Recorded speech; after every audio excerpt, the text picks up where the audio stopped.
మనకి పనులు ఉన్నాయి, దేవుడు నియమించిన పనులు పక్కన పెట్టేస్తాం. మనకు అర్జెంట్ పని, ఉదయం నిద్ర లేవగానే కళ్ళు కూడా ఇంకా ఓపెన్ అవుతాయో లేదో కూడా తెలియదు, కానీ ఫోన్ ఎక్కడుంది, ఫోన్ ఎక్కడుంది, ఫోన్ ఎక్కడుంది, ఎక్కడుంది, ఎక్కడుంది, తలగడ కింద ఉందా, మంచం కింద ఉందా, మంచం వెనకాల ఉందా, పొరుపు కింద ఉందా, లేకపోతే దుప్పట్లో ఎక్కడైనా ఉందా, ఎదిగేసుకోవాలి. మనసు పరుగులు పెడుతుంది, తీసేసుకోవాలంతే. ఎందుకంటే సోషల్ మీడియాలో ఉద్ధరించే కార్యక్రమాలు చాలా ఉంటాయి మనకి. ఈరోజు నిజంగానేనండి చాలా బాధ అనిపిస్తుంది. ఎందుకంటే 24 గంటల సమయంలో మీరు ఫోన్లోకి వెళ్ళి డేటాను సెర్చ్ చేయండి, ఎన్ని గంటలు ఫోన్ వాడుతున్నాము అని ఆశ్చర్యపోతారు. కొంతమంది 24 గంటలు 23 గంటలు దానికే అంకితం చేసేస్తారు. ఉదయం లేవగానే మనం ఇన్స్టాగ్రామ్ చూడాలి, మంచి విషయాలకు వాడనే కాదని, కానీ కొన్ని ప్రాసెస్ ఉంటుంది, కొంత పద్ధతి ఉంటుంది. దీనికి ఎంత వాడాలి, ఎంత టైం వాడాలి, దీనికి ఇంత సమయాన్ని కేటాయించాలి, ఈ పనికి నేను ఇంత సమయాన్ని కేటాయించాలి అని. అది టోటల్గా మీ సమయాన్ని మొత్తం దోచేసుకుంటుంది మీ నుంచి. మీకు అర్థం కావట్లే. ఓపెన్ చేసి ఇంకా అక్కడి నుంచి కంటిన్యూ, ఏ పని చేసినా మళ్ళీ వచ్చి అక్కడే ఆగుతాం. సెల్ఫ్ చెక్ చేసుకోండి. ఏదో పని చేస్తారు, ఆ పని చేసి సగంలో ఆగిపోయి అమ్మో ఏదైనా మెసేజ్ వచ్చిందేమో వెళ్ళిపోతారు అక్కడికి.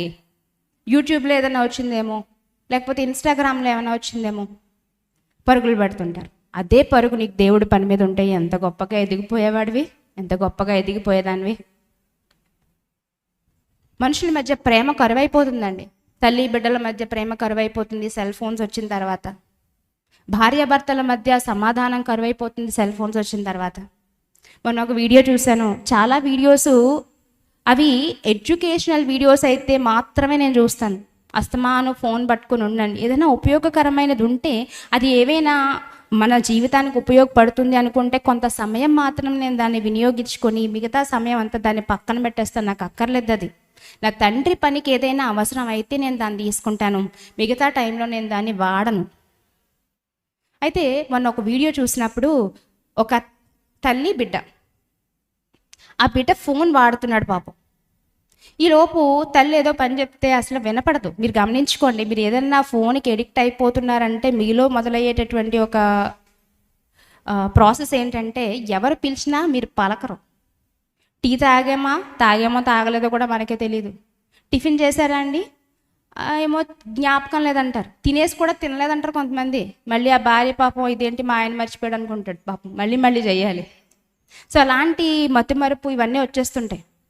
అలాగా ఒక తల్లి ఒక బిడ్డతో ఏదో మాట్లాడుతుంటే వినిపించుకోలే, ఇంక చివరికి చిరాకు వచ్చి ఫోన్ లాక్కుంది పాపం. లాక్కునేసరికి వాడికి ఎంత ఉద్రేకం వచ్చేసిందో తెలుసా అండి. కిందనున్న రాడ్డు వేగంగా తీసి బుర్ర పగలగొట్టేశాడు అంతే. బుర్ర పగలగొట్టేసరికి ఆ బుర్ర పగిలిపోయింది, ఆ చేతిలో బలం లేక అలా ఉంచేసింది, ఫోన్ కింద పడిపోయింది ఆమె. ఆ అబ్బాయి తల్లి మీద ప్రేమ కంటే సెల్ ఫోన్ మీద మమకారం ఎక్కువైపోయి వేగంగా వెళ్ళి ఆ చేతిలో ఉన్న ఫోన్ తీసుకుని మళ్ళీ చూడడం మొదలుపెట్టాడండి. ఎటుపోతుందండి సమాజం? గిలగిలా కొట్టుకుంటుందే, కింద బాధపడుతుందే. తల్లంటే ఆ ప్రేమ, మీకు ఆహారం తినిపించడానికి, మీకు కావలసినవన్నీ సమకూర్చడానికి ఎన్నెన్నో విభాగాల్లో ఆమె పనిచేయాలి.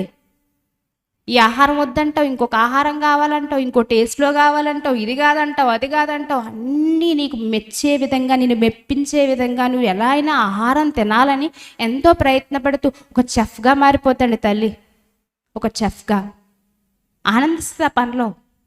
ఒంట్లో బాగాలేదా, నీకు కావాల్సిన వనరులన్నీ సిద్ధం చేసి, ఆ టాబ్లెట్స్ ఏ టైంలో ఏం వేయాలా, రాత్రంతా మెలకుగా ఉండి, వామిటింగ్స్ అయిపోతే ట్రే దగ్గర పెట్టి వామిటింగ్స్ అన్నీ క్లీన్ చేసి, మోషన్స్ అయిపోతే అవి క్లీన్ చేసి ఒక వైద్యురాల్లా మారిపోతుంది తల్లి నీ జీవితంలో. ఒక వైద్యురాల అందరూ నువ్వు మంచిగా కోరుకున్నప్పుడు, మంచిగా నువ్వు అన్నీ గెయిన్ చేసుకున్నప్పుడు, అచీవ్ చేసినప్పుడు అందరూ నీకు చప్పట్లు కొడతారేమో, కానీ నువ్వేం సాధించకపోయినా కానీ నాన్న నువ్వు చేయగలవు నాన్న అని వెనకుండి చప్పట్లు కొట్టి నేను ప్రోత్సహించే ఒక గొప్ప మోటివేటర్ నీ తల్లి. తల్లి నీ జీవితంలో లేకపోతే చాలా కోల్పోతావు నువ్వు. నీకు ఎంత ప్రమాదం వచ్చినా అడ్డెళ్ళిపోతే తల్లి. అలాంటి తల్లి ప్రేమ ఈరోజు పిల్లలకు అర్థమైందా? రాడ్లు తీసుకుని బాధేసి బుర్ర బద్దలు కొట్టేసే పరిస్థితిలోకి ఈరోజు పిల్లలు వచ్చేసారు. అంటే టోటల్ ఎడిక్ట్ అయిపోతున్నారు. సమాజం అంతా ఎడిక్ట్ అయిపోతుంది. ఇందులో మోటివేషన్ తీసుకురావాలండి మనం, నేటి సమాజాన్ని, నేటి యువతని. ఎందుకంటే వాళ్ళకి ఏది చేయాలో ఏది చేయకూడదో టాలీ చేసుకునే అవగాహన కోల్పోతున్నారు. పేరెంట్స్ ఇద్దరు కూడా తల్లి సపోర్ట్ ఇచ్చి తండ్రి ఫోన్లో చూసుకొని అని వదిలేసిన పిల్లలు నాశనం అయిపోతారు. తల్లిదండ్రులు ఇద్దరు ఒకే మాట మీద ఉంటేనే పిల్లలు సక్రమమైన మార్గాన నడుస్తారు. నన్ను మా అమ్మ చూసుకోవద్దంటది, మా నాన్న చూసుకోమంటాడని ఆ సపోర్ట్ తీసుకుంటాడు. ఆ అవకాశం మీరు ఇవ్వకండి. అర్థమవుతుందా? ఇలా ఉదయాన్నే నిద్ర లేవగానే ఈ సెల్ ఫోన్కి అడిక్ట్ అయిపోవడం వల్ల మనకి బంధుత్వాల మధ్యలో క్లాషెస్ రావడం తప్ప అర్థం చేసుకోవడం అనేది తగ్గిపోతూ ఉంటుంది క్రమేపీ.